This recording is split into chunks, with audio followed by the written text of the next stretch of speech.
Hey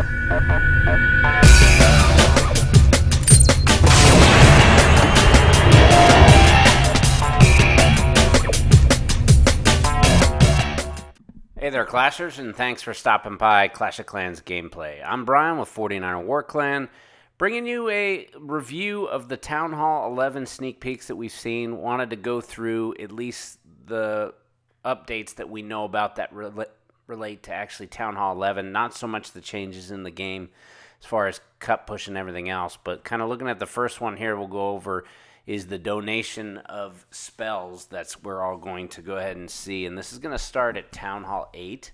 And so Town Hall 8, 9, 10, and 11 will all benefit from the ability to be able to donate as well as receive donations of dark spells. So you'll be able to see it within not only the chat, but also when you click on it, you'll be able to see what's been donated and what hasn't been donated based upon what's been requested. So this is going to really change, I think, the makeup of attacks at all levels. And if you think about it, even as it relates to Town Hall 9, is previously, with a lot of the attacks that you had, you're now able to take maybe an earthquake spell that you didn't take if you were typically bringing a poison, and that allows you to now be able to maybe take down an expo and a town hall by 25%, which is going to make it a lot easier for your troops to be able to clear through some of those max town hall 9s. If you're thinking about it at town hall 10, that's going to allow you to potentially take out 2 air defenses with dragon raids a lot easier. So those are going to be some interesting changes, so we'll stay tuned for some of those. Kind of talk about another one here, and that's going to be the upgraded Wizard Tower. So level 9 Wizard Tower coming out. And I think this is one of the defensive upgrades that I'm pretty excited about, in addition to looking at what you get with Town Hall 11 and the Eagle defense, which we still don't know a lot about. But in regards to the Wizard Tower, I think that's going to be an interesting change, because I think it's going to affect air raids more than it's going to affect ground raids.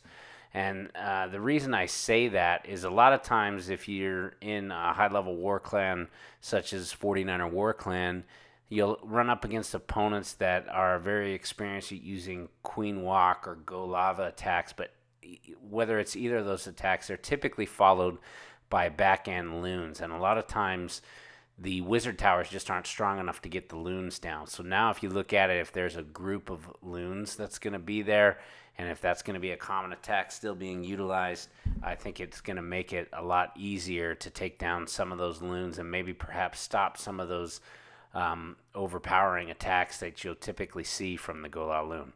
So if you look at the progression here, you can kind of see the levels of Wizard Towers as it upgrades from 6, 7, 8, and 9. So I really like that new look and what they're doing with the ancient theme. It's pretty interesting to me, and kind of a different twist of what you've seen. So it's nice to see something a little different. It'll be great to kind of see it in action more in some live attacks and what you see in war, and to see how it actually holds. Obviously, Wizard Towers are more about the splash damage and everything else, but still I think it's going to be pretty valuable. And then you look at the storage upgrades that you're going to have. There's upgrades to both the elixir and the gold. There hasn't been anything shown about any update to the dark elixir, so I think that would be a telltale sign that we don't have to expect level 50 heroes just yet coming at Town Hall 11. Maybe they'll save that for a future update. But the storages are going to go to where you're going to move from an $8 million max to $10 million max. So big change there.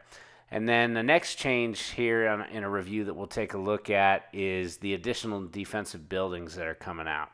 So we're going to be taking a look at an added Wizard Tower, an added Expo, an added Archer Tower, and an added Cannon. So you're looking at 4 additional defensive structures.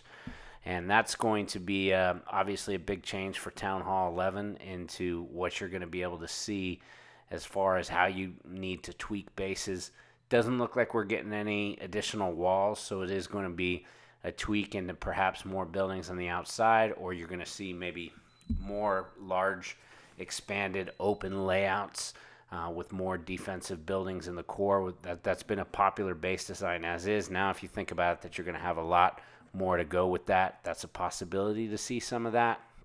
So that's going to be a big change, I think, overall into Town Hall 11 and figuring out how you attack that. And, we still haven't even gotten into talk about the Eagle defense and what's going to kind of come with that. So that's still coming potentially as a sneak peek. But overall, I think it's going to be a big change there, and taking a look at adding that cannon, that archer tower, that wizard tower, as well as that expo. So those are big time defensive adds, especially I think the ones that are probably the biggest concerns are going to be the added expo and the added archer tower. Those, excuse me, definitely have big impacts on a lot of the defensive raids that you have. So you're now starting to think about maybe you're going to have a tweak as opposed to always saying, oh, we're going to have all 4 expos up. This gives you a lot more flexibility. Maybe you have 2 expos down, 2 expos up. So there's a lot of flexibility, I think, into defending more different types of raids, because I think that's going to be a big challenge to figure out, hey, do you set your base to be stronger against air attacks, stronger against ground attacks, or what? And so definitely flexibility is always good, especially with archer towers and that added archer tower. There's just a ton of archer towers. I was very surprised to see another archer tower added. So when you're talking about 8 archer towers there, allows you to expand a pretty wide area. And then adding on top of that, the 7th cannon is a big aspect for ground. And the additional wizard tower, I think, is perhaps an underrated add. You're already talking about level 9 wizard towers, now also adding another one. I think that does, like I said before, have more of an impact on air raids, especially anything that contains a loon. I don't think it has an effect really on dragons or anything like that, but it is going to have an effect on a lot of the loon raids that you'll see. So definitely a big change and a big tweak that is going to be exciting to see how this progresses in it. And looking at that new town hall structure and then the new wizard towers with that ancient theme is a lot of fun, I think, into looking at that differently. So we'll see how that progresses. Now we'll get into some of the troop upgrades. So we got level 7 minions. I think they look pretty cool there with the gold wings that you see on top of them. Minions, I think, are almost a forgotten troop a little bit as of late, unless you're running just a loon minion attack as a Town Hall 9 to push, those types of things. But when you talk about it at Town Hall 10, lately it hasn't been used as much as your traditional lava loon is still there. But a lot of times, if you look at it from a war perspective, when you see anything with hounds and loons, you typically are not seeing minions brought other than maybe a couple here or there for building cleanup. So I think it'll be interesting to see if this brings back more of the traditional lava loon strategy, and that you'll see perhaps more minions being used to take out some of the larger structures. Prior to the sweeper, I used to use a large amount of minions, sometimes 30 to 40 minions, because I thought that they could take out so many structures fast under raids, and I still think that's a viability. It's just a question of managing the sweeper. But given the fact that Town Hall 11 is going to have a big change in the fact of that eagle targeting troops, bringing minions, and along with the fact that they're upgraded to level 7, could provide some viability. Now, going ahead and taking a look at one of the attack replays here is utilizing dragons with minions behind. It's going to be interesting. I think time will tell as if this is viable or not. I typically have not been a fan of bringing minions with dragons. And the main reason is that the dragons typically don't block for the minions. Minions and dragons both are going for any structure, where if you're bringing hounds and loons, they're going to go for, at least in the case of the hound, they're going to go for the air defense, and the loon's going to go for any defensive structure. So your pathing is a little more predictable when it comes to that. So minions can create more of a challenge as to which way they go. And certainly, if you look at it with dragons and minions, dragons could go one way, minions go another, and then all of a sudden you set off an air bomb, and there a whole slew of minions is just gone. So the fact of where they're viable, I think time will tell, but I think you'll start to see perhaps some minions come back into the fray, depending upon how much of a DPS increase there'll be. Typically you're looking about a 10 to 12% when you go from one level to the next on an upgrade.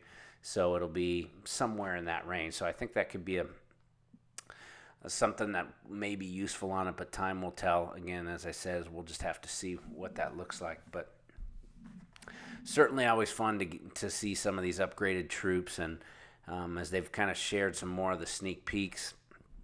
One of the troops that we'll talk about here in a minute that I'm even more excited about is the witches. But and taking a look at the minions overall, I think there's some viability within some of the strategies, and time will tell. And I'm sure all you guys out there playing this game will come up with some unique ideas. I'll try some things as well, and then we can kind of figure it out from there.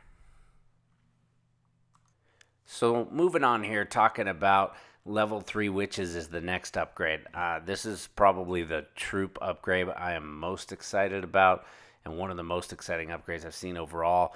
I'd already been thinking as the Town Hall 11 comes into the fray that witches were going to be something to consider as a viable attack strategy.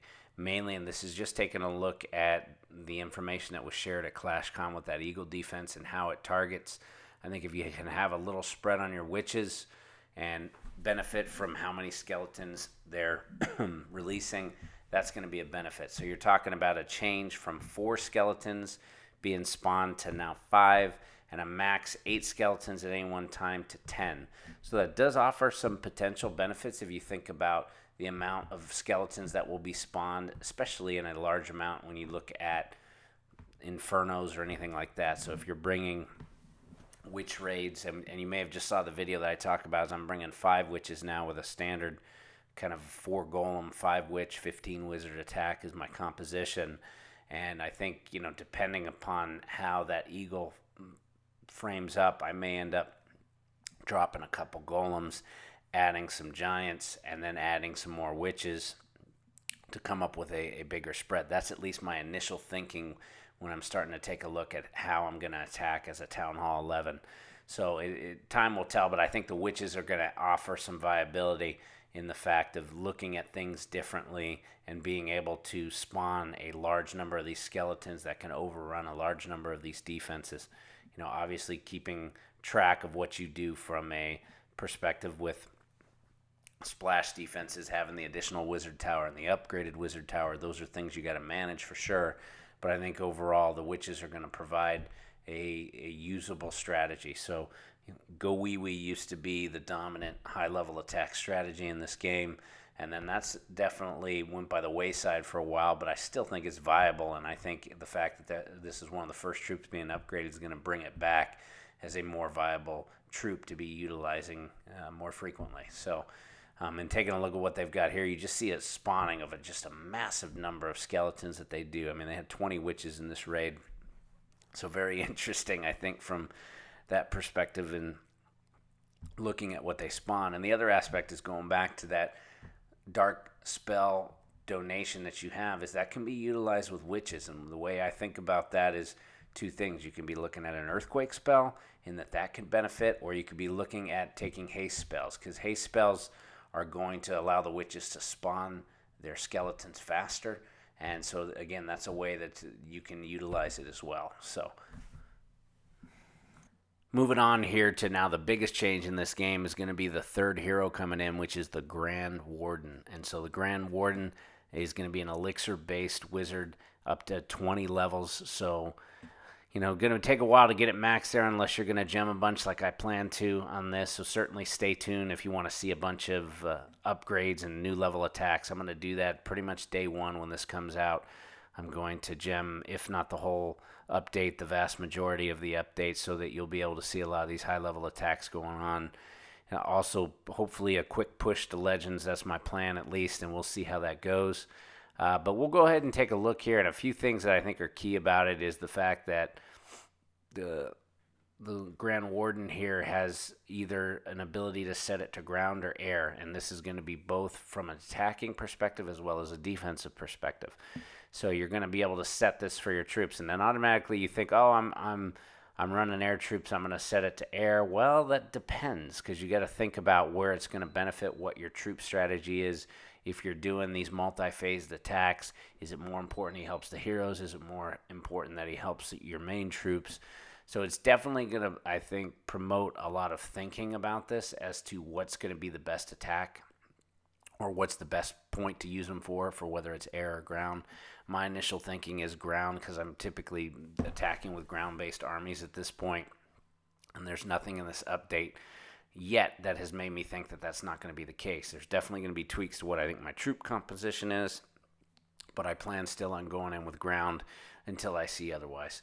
I think Lava Loon is going to be very difficult, and looking at a number of these, Dragons is viable. I think any type of mass golem strategy maybe needs to be tweaked. So perhaps when you're thinking about 5, 6, 7 golems, you're going to have to, I think, perhaps change that up a bit, either in one of a couple ways. One, looking at a wider spread. Two, maybe dropping a couple golems, bringing some other troops instead. So those are definitely things to look at. He's got a real wide spread as far as his range into what he's utilizing to heal the troops. So that's going to provide a lot of benefits for protecting a lot of your troops longer. And then when you hit his aura, that's where it really does a huge difference. So you take a look at that, and at a level 20, that aura looks like it takes care of the actual troops for about 5 seconds, that it's going to knock that out. So definitely, I think, pretty interesting as what he does. So we can kind of end the raid there. But it's going to be, I think, very viable in taking a look how the Warden can actually benefit your troops. It's going to just completely revolutionize how we're attacking. So be fun to see how that progresses.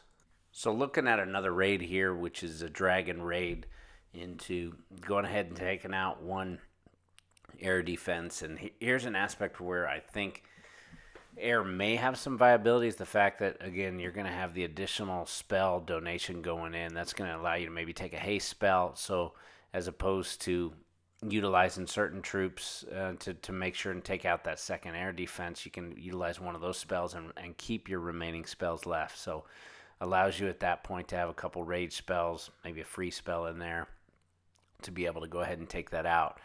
And the other aspect is to look at is that when you've got the Grand Warden in there, in the fact that you're going to have these Infernos, is having the appropriate time is going to protect them, because that, I think, is a huge aspect of the Warden, is the fact that they can, any of your troops can be protected against Infernos, even as long as they're within the range of the Grand Warden there. So that enables you to just have a pretty OP attack on that. I mean, obviously, I think what we're not seeing within these sneak peeks is we're not seeing the Eagle defense, which is going to be a game changer, I think, for a lot of these big troop raids. So it's going to be looking as to how you counteract that within your attack strategies. So time will tell, but that Warden makes a pretty big benefit. But you kind of see on this here that the troop was set to air, or the Warden, rather, was set to air, so that once the heroes went in, Warden's just sitting there and not doing anything. So, which is maybe good, maybe bad. I would say maybe the good aspect, if he's not there, not doing anything, then you have a benefit of him perhaps not getting hurt, and he's going to be usable on defense or elsewhere, but then not also helping your troops. So your ground troops, that is, within your hero. So that, again, takes me back to where a ground attack may be more viable, at least for me initially, because it's going to benefit your ground troops as well as your heroes, for sure. So looking at it from the next thing we want to go over is taking a look at the Grand Warden on just the town hall being used with some witches, and the fact that the Warden can go ahead and protect your witches better. And I don't think it's going to do much against an Inferno as far as when you take a look at the skeletons, but certainly protecting your witches a bit longer. I don't see a huge viability into this until you talk about being able to activate that ability. I wish on that replay we actually had be able to activate the aura that the Grand Warden has, to kind of see how it would do there, because I think it would offer the ability for those witches and more in particular the skeletons to be able to overrun that Inferno relatively quickly. So one of the things that I think another aspect that's going to be really interesting to see is to see how the Warden is going to benefit from a defensive perspective. So when we talk about it on defense, it's a bit different in the fact that the Warden will actually turn into a statue, which I think is a pretty cool thing. It is the same thing as before, as you need to be able to set the Warden to either a defensive troop for air attacks or for ground attacks. So you have to set that before. And again, that's a tough thing to think about as to what's going to be the benefit. So in the case here, this is defense against an air raid, and you're going to go ahead and take a look at what's actually going to benefit for these troops coming in from air, as to where you're going to see the help from the Grand Warden. So that Grand Warden is very much similar in the same fashion. Once triggered, going to go ahead and benefit the heroes as well as what's in your CC. So this, I think, changes strategy as to what you're going to put in your CC, what you're going to set the Warden to for benefit. There's, I think, a number of things that you got to look at as to where that Warden is going to help or not. But that's going to do it for today. So make sure to like, comment, subscribe, and stay tuned for the gem update that'll be coming here with Town Hall 11. And until next time, clash on.